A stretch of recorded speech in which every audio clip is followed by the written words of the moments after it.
Isang taon na rin ang nakalipas mula nang kupkupin ako nila Lolo Pio at Lola Ida.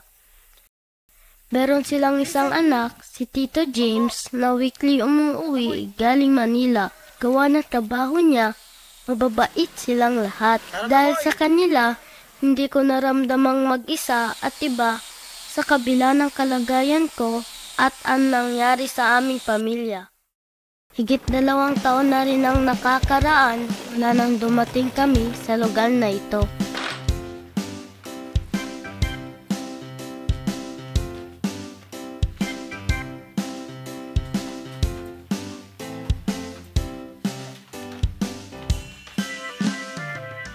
Mga anak, ayos ba? Simula ngayon, dito na tayo titira. Ano, Moy? Ayos lang ba sa'yo rito? Oo po, Malaga po, magkakasama po tayo. Oo naman, anak. Andito lang kami lagi ng tatay mo. Hindi ka namin iiwan. Tama yun. Sino na nga ba tayo? Di ba tayo ang team? Alar! O siya, tara, pasok na tayo sa loob. Dati kaming nakatira sa Maynila.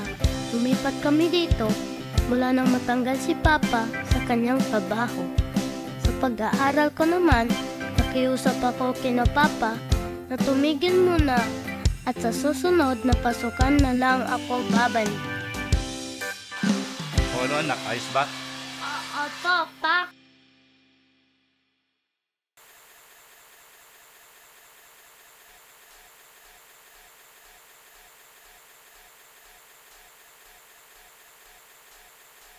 Sige po, Tito Ramon. Maraming salamat po.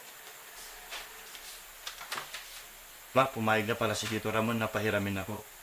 Kapag nakuha ko yung pera, baka masikaso ko na rin yung pag-alis ko papuntang abroad. At baka sa taong hindi ito makalis ako. Elisa, Nag-aalala lang ako, Carlo, kung ito ba talagang dapat nating gawin para sa pamilya natin. kung di lang sana ako nasama sa tinanggal na magalis sila ng empleyado sa dati ko pinapasukan, gustuin ko pa rin talaga na makasama kayo rito. Kaso wala eh. Kailangan natin magsumikap. Para sa pamilya natin, para kay Moy. At kapag nakaluwag-luwag tayo sa mga gastusin natin, mapapatherapy na rin natin si Moy.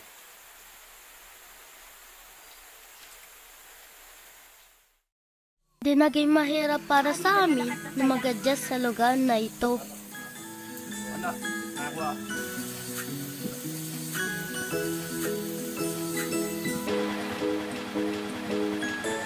Bago pa lamang kami sa lugar na ito, pero di nagtagal, pinakilala rin namin ang mga kapitbahay namin. At isa na nga rito, ang pamilya ni Lolo Pio.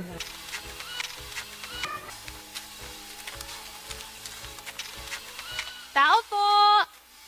Tao po! Tao po! Ano po yun? Magandang araw po. Kami po pala yung bagong lipat dyan sa tabi ng bahay ninyo at gusto ko lang po sanang ibigay sa inyo itong kakanin na niluto ko. Sige po, tuloy po kayo. Hindi po sila mamagparta.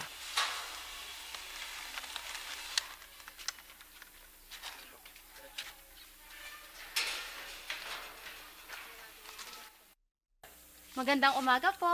Ako po pala si Elisa at ito po ang anak ko si Moy. Kami po pala yung bagong lipat dyan malapit sa bahay ninyo. Salamat nga pala sa bigay mo, ha. Siya nga pala ako si Ida, siya si Pio, siya naman si James ang anak namin. O Moy, anak, magmano ka naman sa kanila. No. Apoy lang tayo. Here, Moy. You can call me Tito James. At huwag kang mayang tawagin kami bilang Lolo Pio, Lola Ida. Tita James, Lolo Pio, Lola Ida. Tama yun, Moy. Masaya ako magkakilala tayo. Kung may kailangan kayo, huwag kayo mayang lumapit sa amin. Nice one, Moy. Dahil dyan, apoy tayo ulit. Siya, sabayan nyo na kaming kumain. Ay, sige po. Maraming salamat po. Di nagtagal, ang pamilya namin na napalapit kina Lolo Pio. Madalas ay andun ako sa bahay nila. Sige, Elisa, kami nang bahala sa anak. Moy, balik ka sa kanya, Moy. Bye-bye. Bye, Moy. Mauna na po ako. Habang abala si Papa sa pag-asikaso niya papuntang ibang bansa.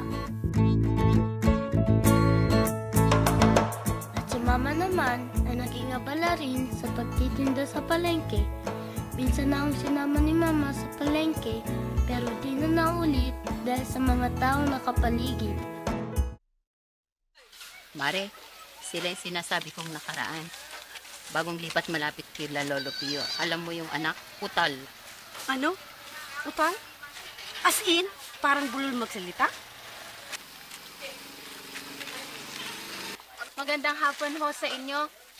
Opo, may speech problem po ang anak ko si Moy. Pero kahit ganun po yung kalagayan niya, gaya rin po siya ng ibang bata. Normal, malusog at maayos po ang kanyang pag-iisip. Ganun ba? Pasensya na po. O siya, mauna na kami sa inyo. Masensya na. Tara na, Moy.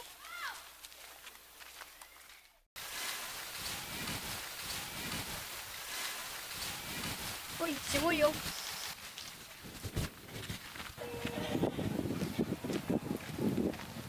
Uy, gusto mo magpapaglaro sa amin? Oo nga, di ba ko si Moy? Moy na bulol. Pwede rin ba ako sumali sa laro ninyo? Mukhang masaya yan ah. Alam ba ng mga magulang ninyo kung anong ginagawa nyo rito? Tinuro ba nila sa inyo o sa school na tama ang mambuli ng iba? Moy, 9 times 9. 140, James. O, tama ba sagot niya? O sige, kayo naman. Subukan yung tanungin si Moy ng mga pinag-aralan nyo sa school. 8 times 8. 64. Pwede nga. Anong pangatlong planeta sa solar system? Earth. 9 times 3. 27. Galing. Galing. O, di ba? Lahat ng nalalaman ninyo, alam din ni Moy. Magkakaiba man kayo ng kalagayan at sitwasyon sa buhay, pero sana hindi yun dahilan para hamakin o husgahan ninyo ibang tao. Sa tingin ninyo ay mas mahina sa inyo. Ano nga ang dapat gawin kapag nakagawa tayo ng di tama sa iba? Mag-sorry po. Sorry, Moy. Sorry din, Moy. O ano, friends na kayo niyan. Bye, Moy. Bye-bye.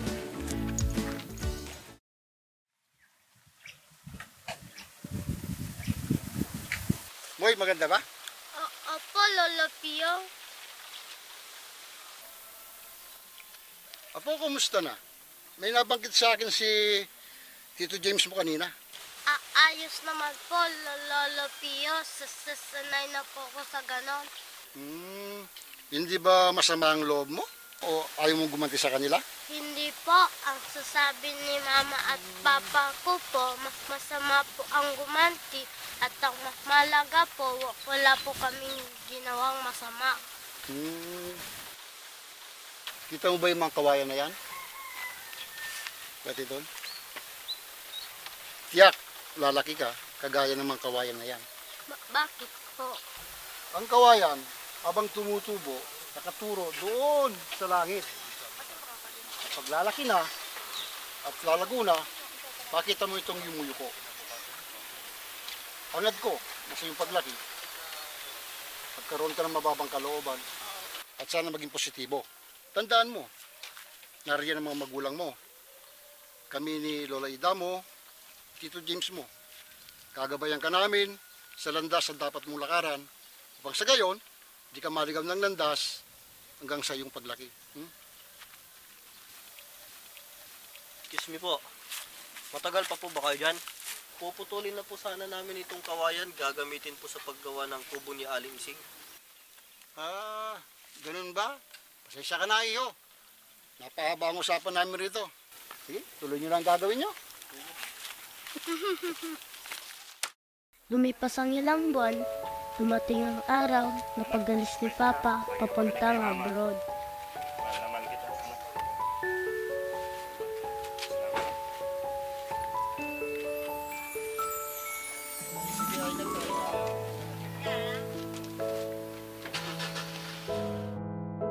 Nakakapanibago Anak, nung tumawag una. na ulit si Papa mo. Kamustahin mo naman si Papa. Ay po pa, kakamusta na po kayo dyan. Pero ayun, sabi nga ni Mama, tuloy lang ang buhay. Ay, Moy, paborito mo yun. Sarap mo. At dumating din ang araw na pumalik na uli ako sa pag-aaral. Moy, anak, isot mo na po. Mag-iingat ka sa school, ha? Gagalingan mo. Bye-bye, Ma!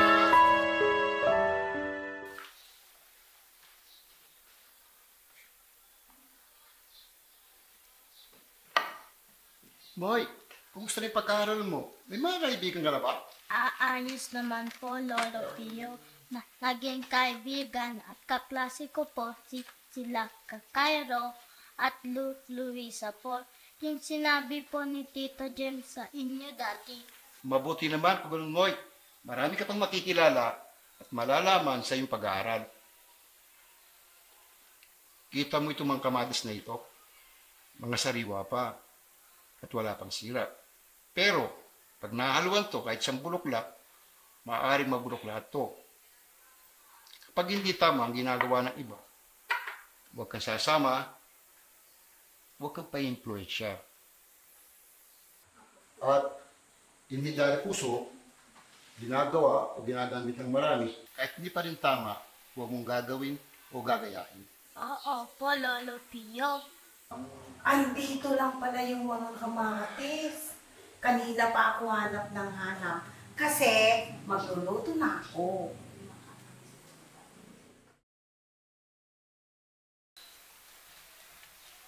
Kamoy, merenda ka muna. Sige po.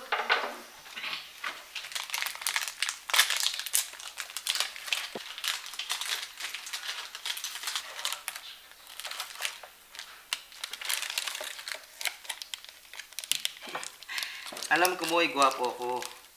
Pero, hindi ko sasabihin sa yung sekreto kung paano at bakit. Hindi po yun ang sisikreto na gusto kong malaman, Tito. Ganun ba? Anong sekretong gusto mong malaman? Ano po ang sisikreto kung bakit po kayo nagtagumpay sa pag-aaral niyo po at sa buhay niyo po? Simple lang, Moy. Igalang mo ang mga magulang mo. Sundin mo sila lalo kung ang pangaral at payo nila sa'yo ay hindi naman labag sa mga aral ng Panginoong Diyos. Alam mo ba na yun ang unang utos ng Panginoong Diyos na may kalakip na pangako? At ang pangako na yun ay giginhawa at hahaba ang buhay mo. Kaya ikaw, Moy, sundin mo at galangin mo ang mga magulang mo, ha? Akala ko tuloy-tuloy na ang normal at masayang mga araw sa buhay ng pamilya namin. Moy, Pero anak, hindi pala. kanina ko pa tinatawagan ng papa mo pero hindi sumasagot. Bakit kaya? Lumipas ang ilang araw, linggo, buwan, ay di na namin nakontak si Papa. Natigil din ang pagpapadala nito kay Mama. Kung kaya naman nahirapan si Mama sa pagbabudget, lalo na at marami silang binabayaran. At isa na rito ay ang hinirap ni Papa sa pagpunta niya sa abroad. Lisa, hindi ko naintindihan ang sitwasyon ninyo. Pero sana naunawaan nyo rin ang sitwasyon ko. Kailangan ko na yung pera na hiniram sa akin ni Carlo. 60,000 pa lang ang nababayaran nyo sa akin. Asan na yung 90,000? Opo, Tito Ramon. Pangako po. Babayaran din po namin ni Carlo ang natitira pa na kulang namin. Pero hindi lang po ngayon. Kung okay lang po ay uunti-untiin ko po. Mababayaran din po namin yun. Pangako po. Sige sinabi mo yan. Gagawin mo lahat ng paraan para mabayaran nyo pa yung kulang. Kundi, ididimanda ko na talaga kayo.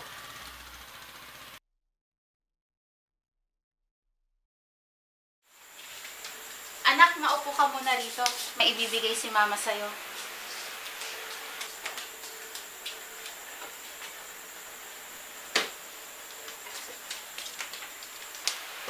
Anak, sabi nila, good shoes take you to good places. Sana, dalhin ka ng sapatos na to sa mga lugar na makapagpapasaya sa'yo. Salamat po, ma. Kakaso, parang malaki pa po. Oo nga, no? Di bale, lalaki ka pa naman. Malay mo next year, kasya mo na. O siya, matulog na tayo.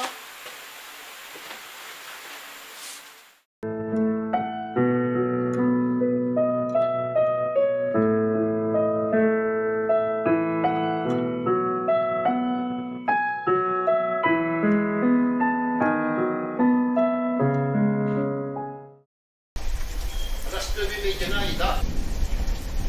Talaga bang sinabi sa'yo ni Elisa na pupunta rito sa bahay? Bakit kaya? Oo nga eh. Nasaan na kaya siya?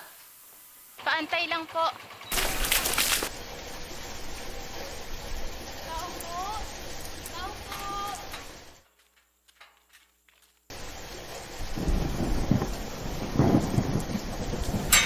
Elisa, may nangyari ba? Nasaan si Moy? Elisa, anak, pasok ka dito.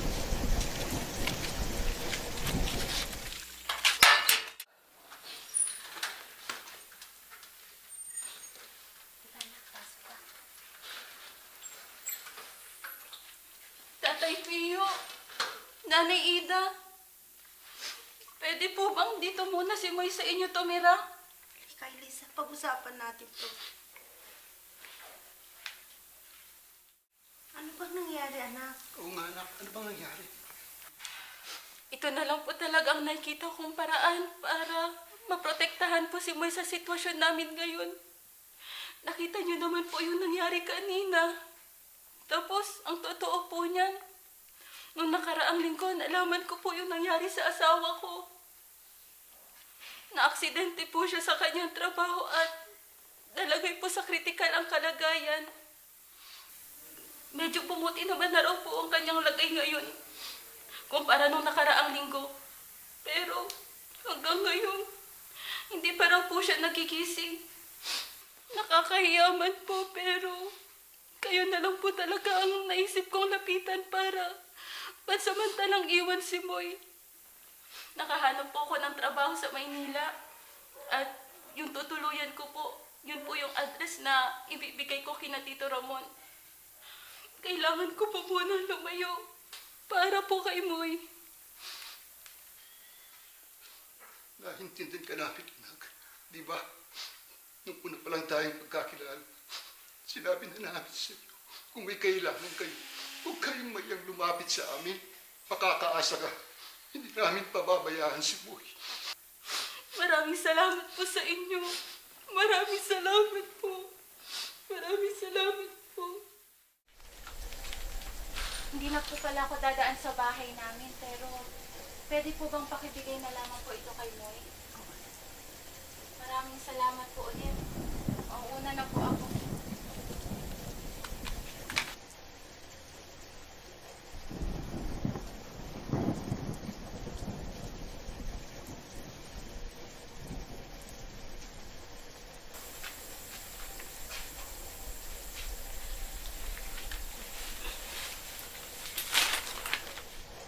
Moy!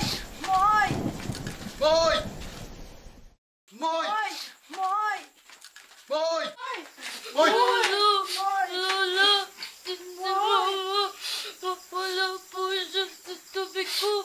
Pagkagising ko po, wala po siya sa tabi ko. Hanapin ko lang po siya. Ma! Ma! Ano po kayo? Bumalik na po kayo. Napagod na po kasi Mama at Papa sa pagpamalaga sa akin.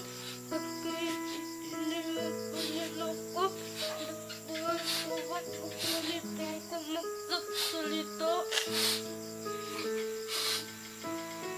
Tahan na po.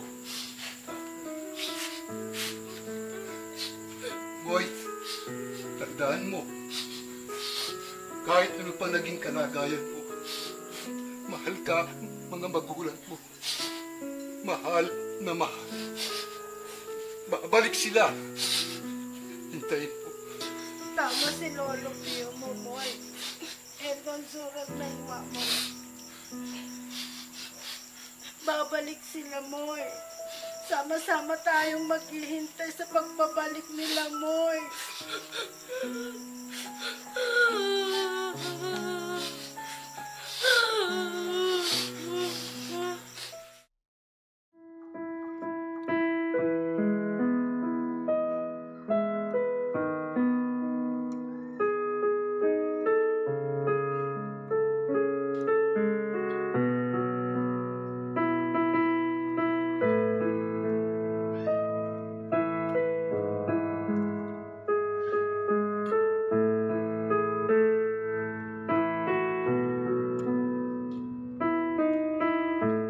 Moy, anak, pasensya ka na ha kung ito ang naisip ni Mama na paraan para protektahan ka.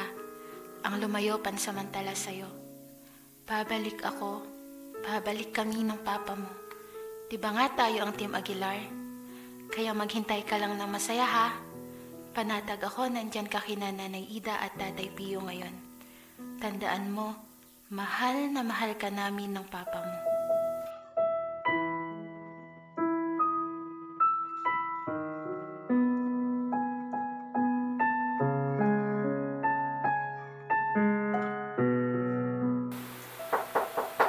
Boy, tara na, baba na tayo.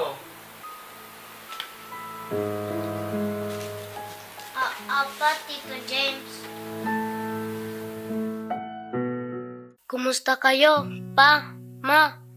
Ako po, gaya ng sabi niyo, Ma, masaya akong naghihintay sa pagbabalik niyo. Dahil narito po sila Lolo Pio, Lola Ida, at Tito James sa tabi ko. Ang dami ko pong nalaman at natutunan sa kanila.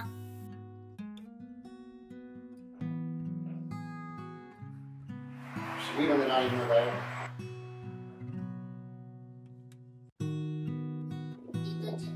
Nalaman ko po ang kahalagahan ng panalangin sa lahat ng pagkakataon. Di nagtagal ay natuto na rin po akong manalangin.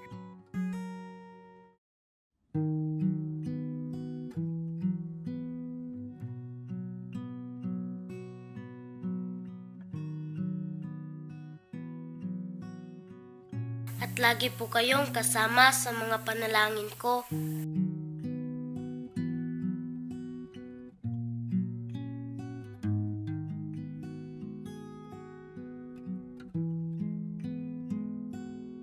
Bukod po doon, alam niyo po ba na linggo na po ang pinakapaboritong araw ko? Sinasama po ko ni Tito James doon sa tinatawag po nila na pagsamba ng kabataan.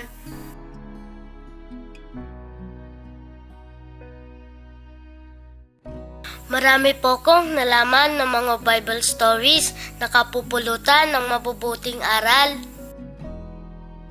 Kakatuwa nga pong malaman na kapangalan ko pong isa sa mga Bible characters at nagulat nga po ako na gaya ko ay hirap din po siyang magsalita.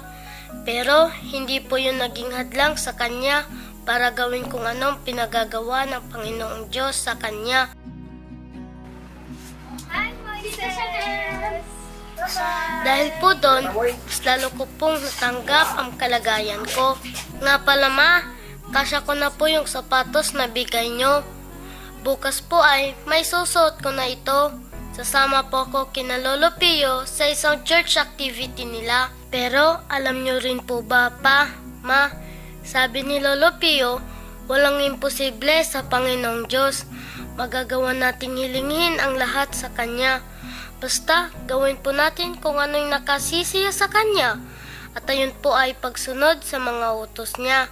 Kaya kung loobin man po niya na makapagsalita po ko ng maayos, sana narito na po kayo para marinig yun. Mahal na mahal ko po kayo.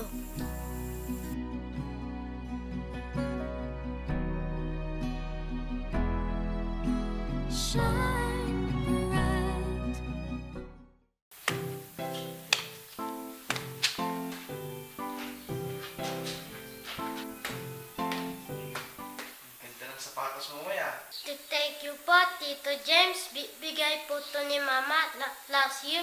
Ngayon lang po nagkasya. Sabi niya, good shoes take you to good places. Galing talaga ni Mama Moy. Sakto kasi good place yung pupuntahan natin. With good people pa. O ano, tara na.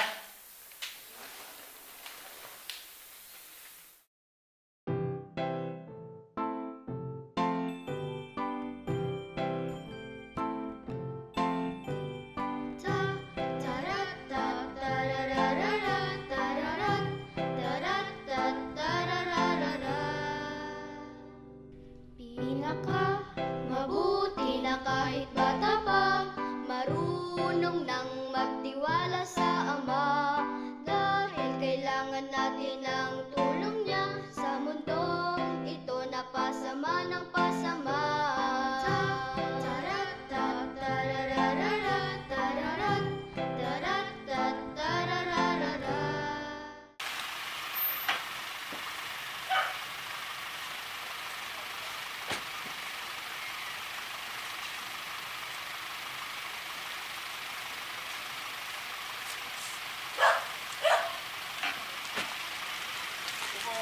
Ano, Moy?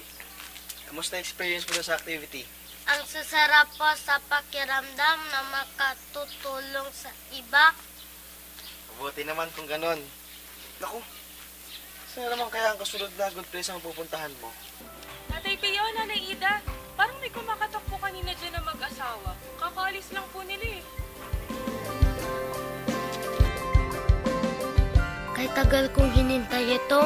Kahit sa musmus na gula, Sabi nila, good shoes take you to good places. Sana dalhin ka ng sapatos na to sa mga lugar na makapagpapasaya sa'yo. manang maranasan ay lagi sa pagsamba. Doon ibinibigay ng Ama lakas at pag-asa. Kapag ako'y may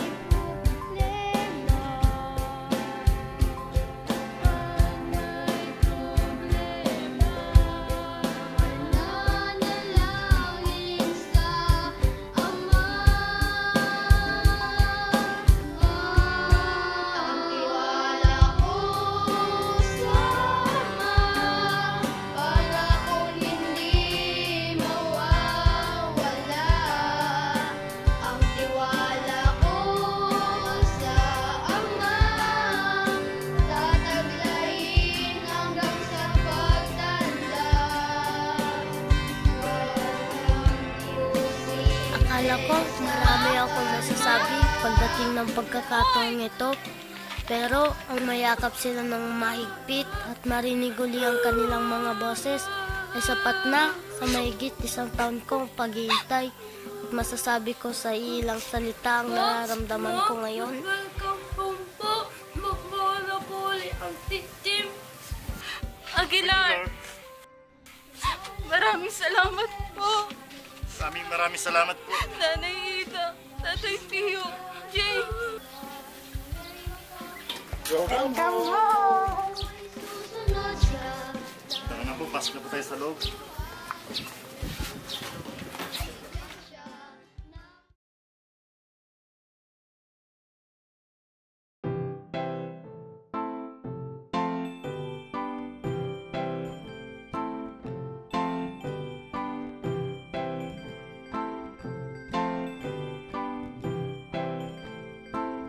Pa, ma, alis na po ako. Ingat ka, anak. Alam ko, malayo pang lalakbayin ko pero hindi ako natatakot dahil andyan ang aking mga magulang. At andyan din sila Lolo Pio, Lola Ida at Tito James. Nariyan silang lahat para patuloy akong gabayan, tulungan at alalayan sa landas na dapat kong lakaran. At ang kanilang mga turo, payo at saway ay di ko kakalimutan hanggang sa aking pagtanda. O Lucy, tara na sa pagsamba.